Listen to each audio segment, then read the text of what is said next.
Picture this. Someone just insulted you in front of everyone. Your heart is racing, your face is hot, every fiber of your being wants to scream back. But you don't. Instead, you say one simple phrase and watch their confidence crumble in real time. What I'm about to show you isn't just clever wordplay, it's psychological warfare disguised as politeness.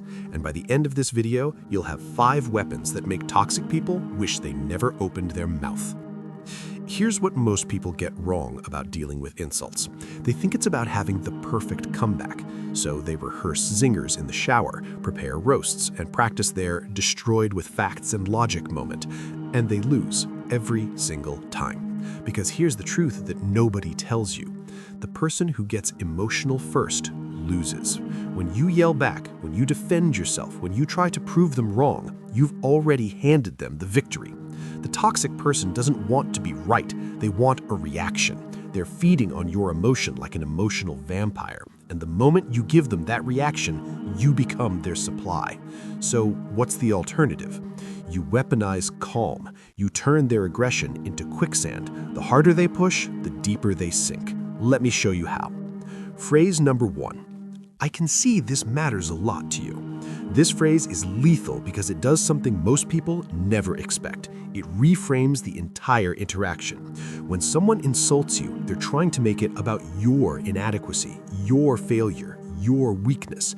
But with this one sentence, you flip the script. Suddenly, it's about their emotional investment. Think about what happens in their brain when you say this. They came in hot, expecting a fight. They wanted you to defend yourself, to argue, to prove you're not whatever they called you. Instead, you're observing them, like a scientist studying a specimen. The subtext is devastating. You're so worked up about this. I'm curious why you care so much. Here's the beautiful part. Toxic people hate being analyzed. They hate being seen. They want to hide behind their aggression and project it onto you. When you calmly point out that they're emotionally invested, you're pulling back the curtain on their performance. Let me paint you a picture of how this plays out. You're in the conference room. The presentation just wrapped. You know it wasn't your best work, but it was solid. Then your coworker, let's call him Derek, decides this is his moment to shine.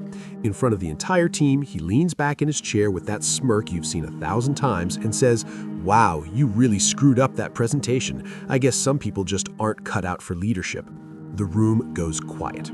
Everyone's looking at you. Your pulse quickens. The old you would have fired back. "At least I'm presenting and not sitting there doing nothing, Derek." But you don't. You take a breath, you look at him calmly, and you say, "I can see this matters a lot to you." Watch what happens.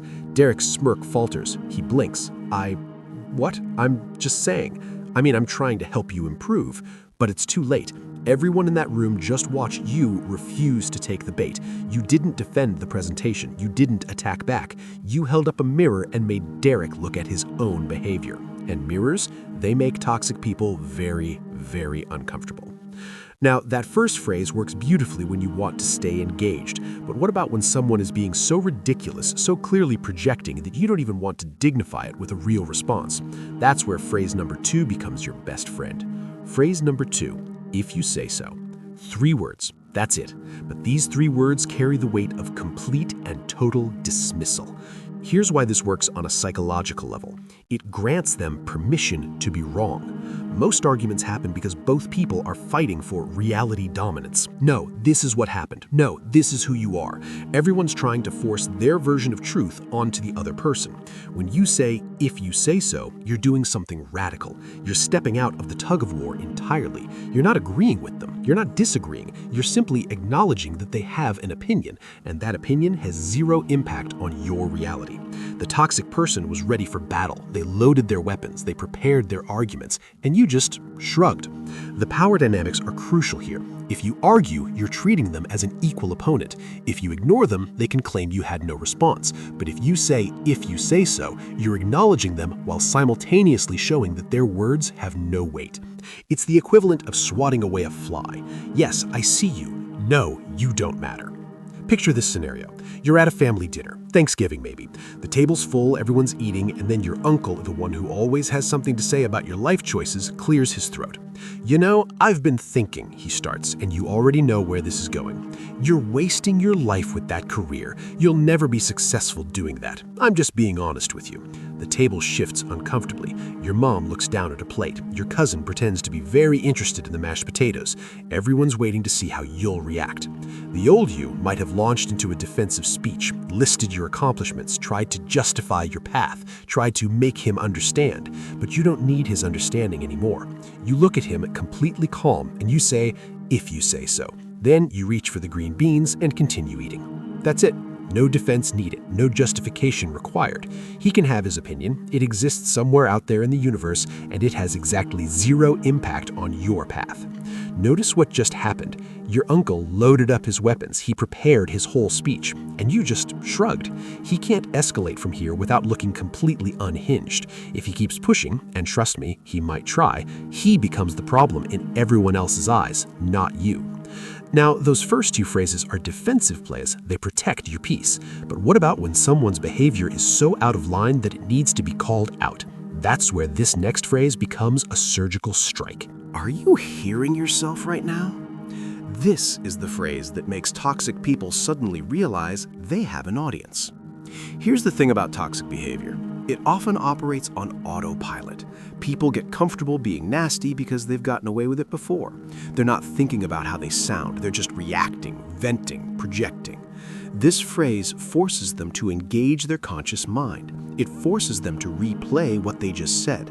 And 9 times out of 10, when toxic people actually hear themselves, they experience a moment of social terror. The psychological mechanism. When you ask this question, you're doing 3 things simultaneously. 1, creating a witness perspective.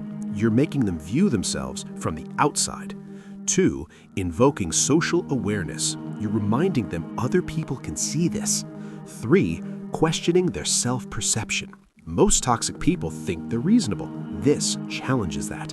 It's particularly effective in group settings because suddenly everyone else in the room is also thinking, "Yeah, are you hearing yourself?" Here's how this looks in action.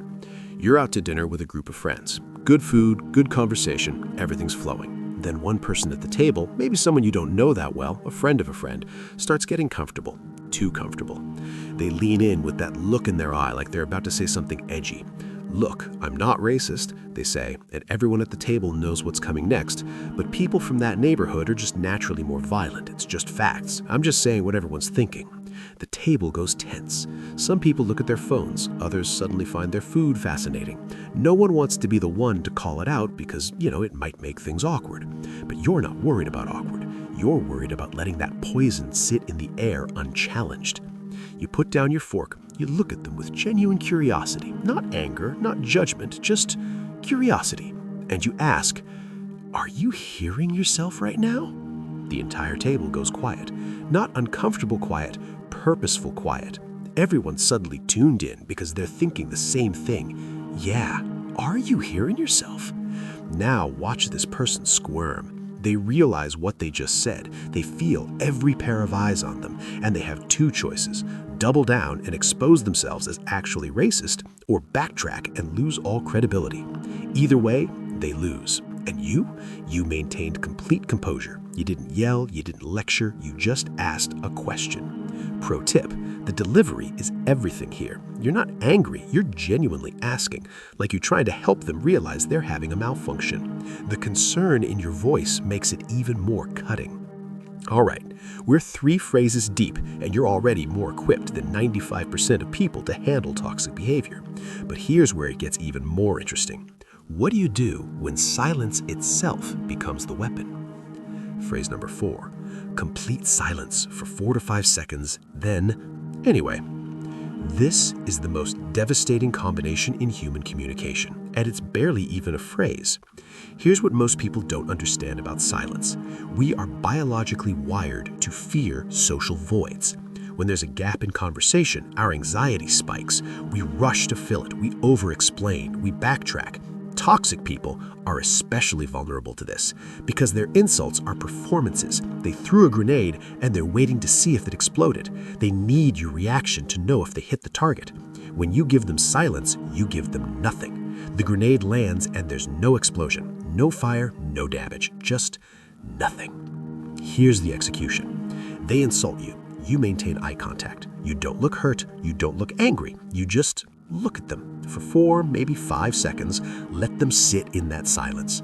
In their head, panic is setting in. Did he hear me? Is he about to snap? Did I go too far? Why isn't he reacting? Then calmly you say, anyway, and you continue with whatever you were talking about before they interrupted. The message is crystal clear. Your words were so insignificant that they didn't even warrant a pause in my actual conversation. Let me show you exactly how this plays out. You're in a meeting, strategy session. You're in the middle of presenting your ideas for the Q4 projections when someone interrupts you. It's that person, you know the one, who always needs to be the smartest person in the room. They cut you off mid-sentence. Well, that's a stupid idea. I guess we know who not to put on the strategy team. The room freezes. A few people look down. One person clears their throat. Everyone's waiting to see what you'll do. Here's what you don't do. You don't snap back. You don't defend yourself. You don't even look flustered. You just look at them. Direct eye contact. Calm, neutral expression. Not angry, not hurt, just present. 1 second, 2 seconds, 3 seconds, 4. In their head, absolute chaos is happening. Did he hear me? Is he about to snap? Did I go too far? Why isn't he reacting? Then calmly you say, anyway, as I was saying about the Q4 projections. And you continue exactly where you left off, like they don't exist, like their words were a gust of wind that passed through the room and left no trace. The message lands with everyone in that room. This person tried to take you down, and you stepped over them like they weren't even there. You didn't dignify the insult with a response because it wasn't worthy of one. That silence did more damage than any comeback ever could. Advanced technique, if they try to re-engage, hey, I'm talking to you, you can use phrase number 2. If you say so, anyway, you're untouchable. Now, all of these phrases have been about maintaining composure, right? About being the calm in their storm. But there's one more phrase that takes a different approach. It's not about silence. It's not about dismissal. It's about boundaries. Phrase number 5. I'm not available for this kind of conversation. This is the exit phrase, the boundary wall, the line in the sand. Some people mistake stoicism for being a doormat.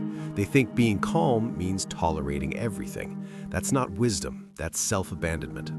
There comes a point where engaging in any way, even with clever phrases, gives toxic people more of your time than they deserve. This phrase ends it. Why this works? 1, you're not attacking them. You're not calling them toxic, rude, or wrong. 2, you're asserting boundaries. You're defining what you will and won't participate in. And 3, you're maintaining agency. You're choosing not to be available, which keeps power in your hands. Notice the language. I'm not available. Not you're being inappropriate or stop talking to me like that. You're not making it about them. You're making it about your standards. Here's a situation you've probably been in before. You're grabbing coffee with someone you've known for years. Childhood friend, old coworker, doesn't matter. The conversation's been fine, nothing deep, just catching up. Then they lean in, voice drops to that conspiratorial whisper, and they start gossiping, viciously, about a mutual friend, someone who's not there to defend themselves. They're tearing this person apart, their relationship, their job, their appearance, everything. And they're looking at you, expecting you to join in, to validate it, to add fuel to the fire. This is the moment where most people either awkwardly nod along or try to gently redirect. But both of those options make you complicit. You've either endorsed it or you've been too weak to stop it. You don't do either. You set down your coffee. You look at them calmly and you say, I'm not available for this kind of conversation. They blink. What do you mean? I'm just telling you what happened. Notice how they're trying to reframe it. It's not gossip, it's information sharing. It's not cruel, it's just the truth.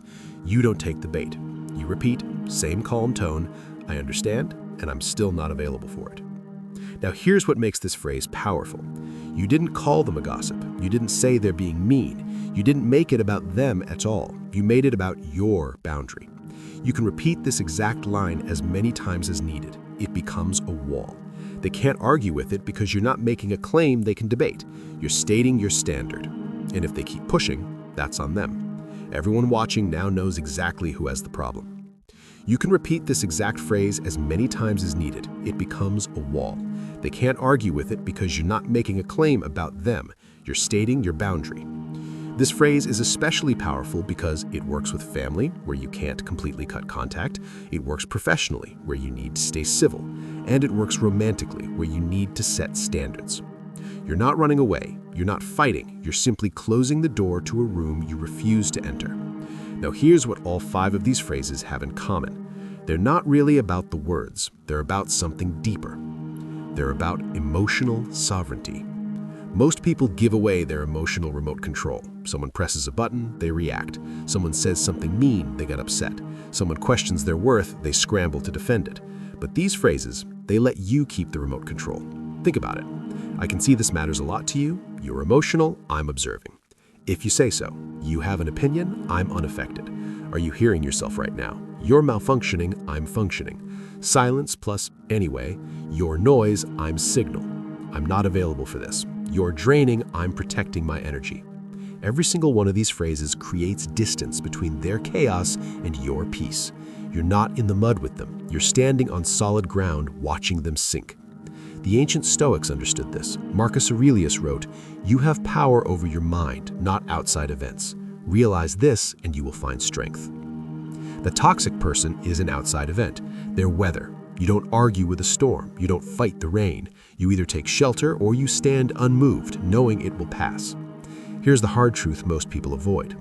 Toxic people aren't your real enemy. Your own need to be right, to be validated, to be understood by people who will never understand you, that's the enemy. These phrases work because they free you from that need. You stop fighting for respect from people whose opinions don't deserve weight in your life. So how do you actually use these in real life without sounding rehearsed or fake? 3 rules. Rule number 1, the delivery is everything. Never say these phrases with anger or sarcasm. Your tone should be calm, almost curious. Think therapist, not prosecutor. Rule number 2, match the phrase to the situation. Phrase 1, I can see this matters a lot to you, when they're overly invested. Phrase 2, if you say so, when it's pure opinion or projection. Phrase 3, are you hearing yourself right now, when they cross a social line. Phrase 4, silence plus anyway, when you want to highlight insignificance. And phrase 5, not available, when you need a hard boundary. The first time you use these, it might feel awkward. That's normal. You're breaking years of conditioning that taught you to fight back or explain yourself. But the more you use them, the more natural they become. And eventually, you won't even need the phrases. You'll embody the principle. I am unmoved by the opinions of people who don't matter. Here's your challenge. This week, when someone tries to provoke you, and someone will, use one of these phrases. Don't try to use all 5. Just pick one. Try it. Feel what happens in your body when you stay calm instead of reacting. Notice how the other person responds. Notice how the power dynamic shifts. Notice how you feel afterwards. I promise you, once you experience the strength that comes from emotional sovereignty, you'll never want to go back to reactive arguing again. Drop a comment below and tell me which phrase resonated most with you. Or better yet, tell me about a time you wished you'd had these tools. If this video helped you, share it with someone who needs to hear this. We all know someone who's dealing with toxic people and doesn't know how to respond without losing themselves in the process. And remember, the quieter you become, the more you can hear.